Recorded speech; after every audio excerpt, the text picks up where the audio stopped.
सभी का आज के इस वीडियो में। और यहाँ पर आज हम लोग देखेंगे फिजिक्स का पेपर 2023 में 346 BW का कोड है। और आइए स्टार्ट करते हैं खंड आ में। तो जैसा आप देख पा रहे हैं, पहला खंड आ से आपके पास में क्वेश्चन आया था, वैद्युत फ्लक्स का मात्रक क्या है। तो वैद्युत फ्लक्स के मात्रक के लिए काफ़ी पुराना क्वेश्चन है। तो यहाँ पर phi equals to E vector dot A vector, और यहाँ से हमको पता करना था फाई का मात्रक। तो फाई के मात्रक के लिए एफ़ का मान, ई का मान एफ़ अपॉन क्यू के टर्म्स में अगर चेंज कर दें, F upon Q into area A, तो यहाँ पर आपका आता है न्यूटन पर कूलाम, और यहाँ पर आता एरिया के लिए मीटर स्क्वायर। तो न्यूटन पर coulomb square into newton into metre square पर कूलाम, जो आपका सही ऑप्शन है आ का।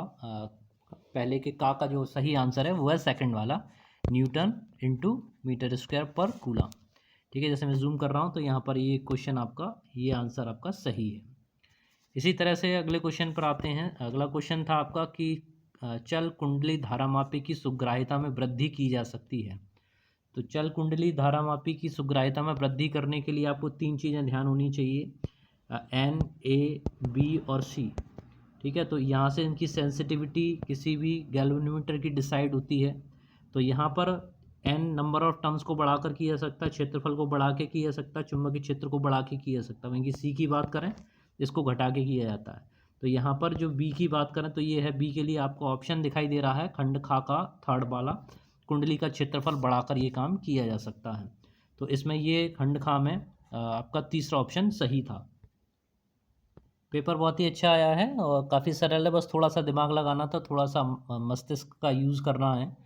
तो चलिए आइए स्टार्ट करते हैं। गा का ऑप्शन आपने क्या लगाया? एक में आया है कि आदर्श एक आइडियल पीएन संधि डायोड के बारे में बात कर रहे हैं, उसमें भी अग्र अवनति, फॉरवर्ड वाइसिंग और रिवर्स वाइसिंग, इन दोनों के लिए पूछा गया कि इनकी दशा में प्रतिरोध कैसा होना। ठीक है, रेजिस्टेंस कैसा होगा। तो रेजिस्टेंस की बात हम जब कर रहे हैं फॉरवर्ड वाइसिंग पे, फॉरवर्ड वाइसिंग पे चालकता बहुत ही अच्छी होनी चाहिए। इसका मतलब है कि उस स्थिति में जो प्रतिरोध है वो आपका कितना होना चाहिए, लगभग शून्य की तरह बिहेवियर करना चाहिए।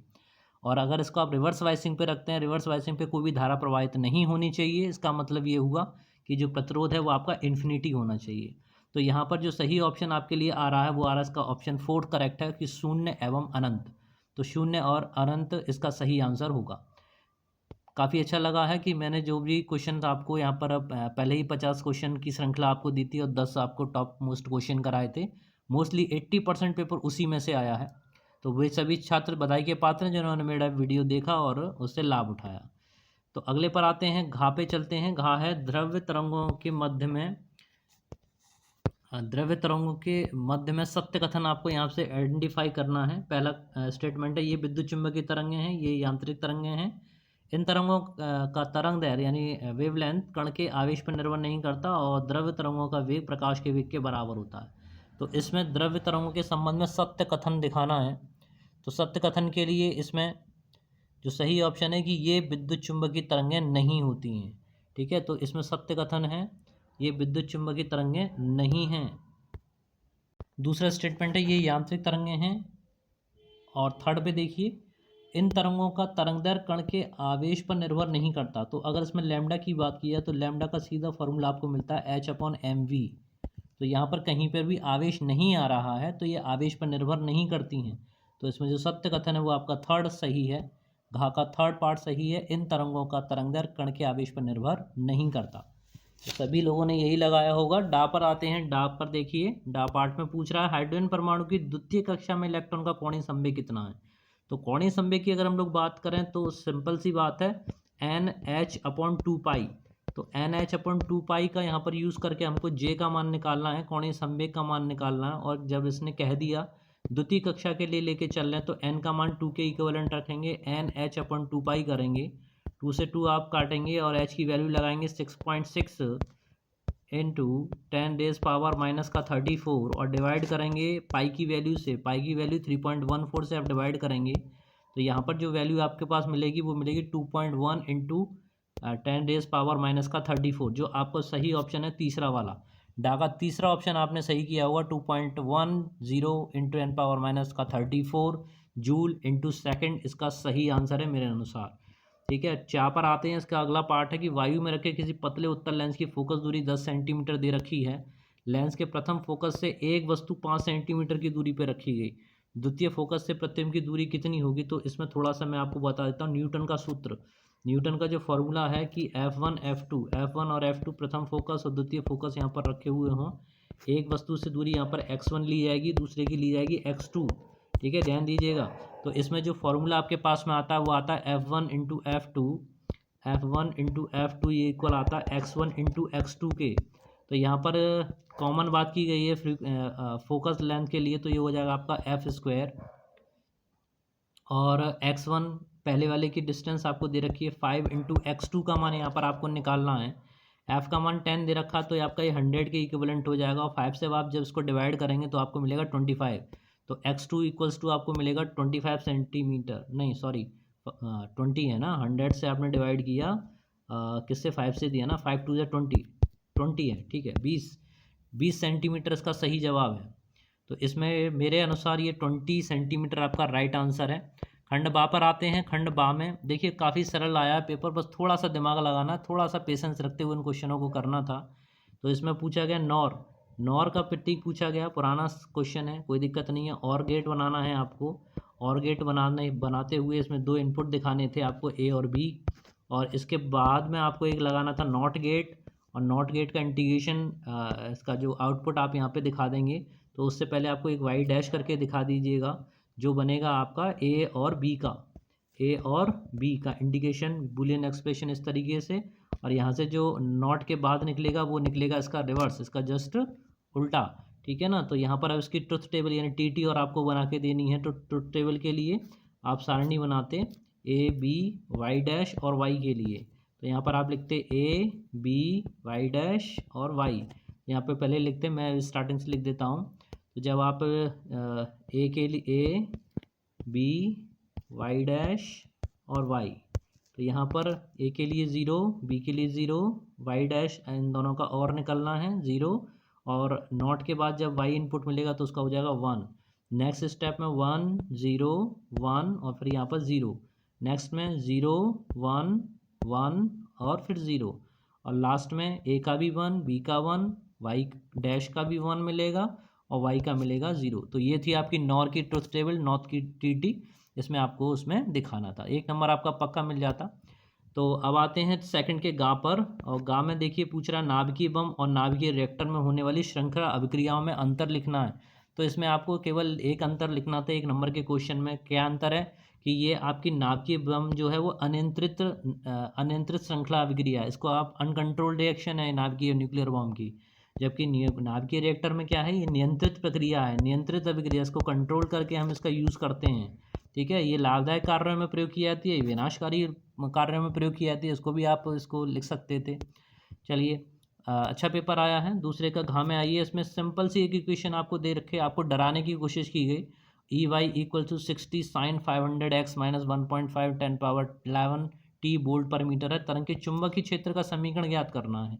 तो इसमें सबसे पहले ई नॉट का मान आपको यहाँ पर गिवन है। इसकी ई वाई की जो तुलना करेंगे आप किससे करेंगे, इस समीकरण की तुलना करेंगे। E equals to E not sine omega के X into E equals to E not, और यहाँ पर आप लिखते साइन के एक्स माइनस ओमेगा टी। वैसे ज़्यादा इसका रोल नहीं है, रोल केवल ई नॉट से है। ई नॉट के निकालने के लिए आपको ये सब काम कराया है। तो यहाँ पर विद्युत क्षेत्र चुंबकीय क्षेत्र पूछ रहा है। तो चुंबकीय क्षेत्र का मान किससे निकलेगा भाई? चुंबकीय क्षेत्र का मान आपका किससे मिलता है? बी नॉट मिलता है आपको ई नॉट अपॉन सी से। बी नॉट आपको किससे मिलता है? ई नॉट अपॉन सी से। ई नॉट का मान कितना गिवन है इसमें? 60 दे रखा है, 60 अपॉन 3 इंटू 10⁸। केवल यहाँ से आपको यही इक्वेशन, यही वैल्यू निकालनी है। बाकी आगे सेम वही इक्वेशन आपको लिखनी है जो आपके नीचे क्वेश्चन में दे रखी है। तो यहाँ पर आप देखिएगा 3 को आप 60 से डिवाइड कीजिए तो आपको मिलेगा 20, और ये ऊपर जाएगा तो 10⁸ जो माइनस की हो जाएगी। तो आपके पास में बी नॉट की जो वैल्यू आ जाती वो कितनी आ जाती है आपके पास में? ये मिलता आपको 2 इंटू 10⁻⁻7, और इसमें यूनिट लगा दो तो टेस्ला। ये मैग्नेटिक फील्ड का इक्वेशन मान हो गया, वैल्यू हो गई। अब इसकी इक्वेशन लिखने के लिए अब देखिए ये वाई में जा रही है, तो आपके पास में ये सब एक दूसरे के परपेंडिकुलर होती हैं। ठीक है ना। तो अगर ये वाई में जा रही है तो या तो बी जो है वो एक्स में जाएगी या फिर जेड में जाएगी। तो ये मैं मान लेता हूँ कि एक्स में जा रही है, तो बी एक्स आप क्या लिखते, बी एक्स इक्वल्स टू ये पूरी वैल्यू लिख लेते 2 × 10⁻⁻7 और आगे वही लिखते साइन, बाकी इक्वेशन 500 एक्स माइनस जो भी आपके सामने गिवन है इसको एज इट इज़ आपको इसमें लिखना था और आपका एक नंबर कंप्लीट होता। चलिए डा में आते हैं। डा में पूछ रहा था कि किसी शुद्ध प्रेड़ की प्रत्यावर्ती वोल्टेज में वोल्टेज और धारा में कलांतर कितना होता है भाई। तो जाहिर सी बात है, हम शुद्ध प्रेड़ की प्योर इंडक्टर कॉइल लगी हुई है, केवल प्योर इंडक्टर एल लगा हुआ और एल में आपको सीधा सीधा पता है कि जो वोल्टेज है वो धारा से π/2 यानी 90 डिग्री क्या होता है, फॉरवर्ड वाइज होता है, अग्रगामी होता है करंट से। तो यहाँ पर सीधी कलांतर कितना हुआ, 90 डिग्री का कलांतर इसमें आपको लिखना था। आंसर आपके लिए तैयार था। ठीक है, चा में आते हैं। चा में देखिए क्या दे रखा है कि 1.5 इलेक्ट्रिक वोल्ट, ई हो गया, ई की वैल्यू आपने लिख ली 1.5 वोल्ट। बहुत सरल सवाल है। और सेल का आंतरिक प्रतिरोध दे रखा है, मैंने पहले भी बताया था, मैंने कि कहा था कि जितने भी वीडियोज़ हैं मेरे आप देख लीजिएगा, आपको पेपर सॉल्व करने में बहुत आसानी होगी और वही हुआ है। तो सेल को बाह्य प्रतिरोध से जोड़ रहे हैं, बाह्य प्रतिरोध को हम कैपिटल आर से दिखाते हैं और इसको लिख देंगे 2.9 इतना ओम, 2.9 ओम ये हुआ। पूछ रहा था कि सेल के सिरों पर विभवांतर कितना होगा, वी का मान कितना होगा। तो उस क्वेश्चन को आप दो तरीके से हल कर सकते थे, दोनों वैल्यू मैं आपको बता देता हूँ। तो सबसे पहले अगर आप लेके चल रहे हैं ई इक्वल्स टू आई, पहले तो करंट आपको निकालना पड़ेगा। आई कैसे निकलेगा, I into R plus small R, यानी current into total resistance. Total resistance में आप यहाँ पे देख रहे हो 2.9 को आप ऐड करोगे 0.1 के साथ तो आपको पूरा पूरा 3 मिल जाएगा। ई की वैल्यू आपके पास में गिवन थी 1.5 वोल्ट, 1.5 वोल्ट इसमें आपको दे रखा है। आई का मान इंटू, अब मैं दोनों को ऐड करके लिख देता हूँ 3.0, तो दशमलव से दशमलव हटा लो, 30 को 15 के नीचे पहुँचाओगे तो आई मिलेगा आपको 15/30 यानी 1/2 लिख लेते हैं। ठीक है, कितना लिख लें, 1/2। ये आ गया आपका करंट की वैल्यू। अभी वी का मान निकालना, वी किसके बराबर होगा, वी इक्वल्स टू होता है आई इंटू कैपिटल आर। तो V into I into capital 1/2 आपका आई का मान आया। आर का मान कितना दे रखा है, 2.9 दे रखा है, 2.9 ओम। इसको आप भाग लगाइएगा 2.9 में तो आपको मिलेगा 1.45। तो ये इतना वोल्टेज आपको यहाँ से ये मिल जाएगा। ये था इस क्वेश्चन का आंसर। ठीक है, तो बहुत छोटे छोटे क्वेश्चन है, एक नंबर में आपको इतना ही लिख के देना है। तो अभी वीडियो थोड़ा बड़ी हो जाएगी, नेक्स्ट वीडियो में इसके अगले पार्ट के साथ आपसे बहुत जल्दी मिलता हूँ। तब तक बने रहिए मेरे साथ में, मिलते हैं नेक्स्ट वीडियो में। जय हिंद, जय भारत, धन्यवाद।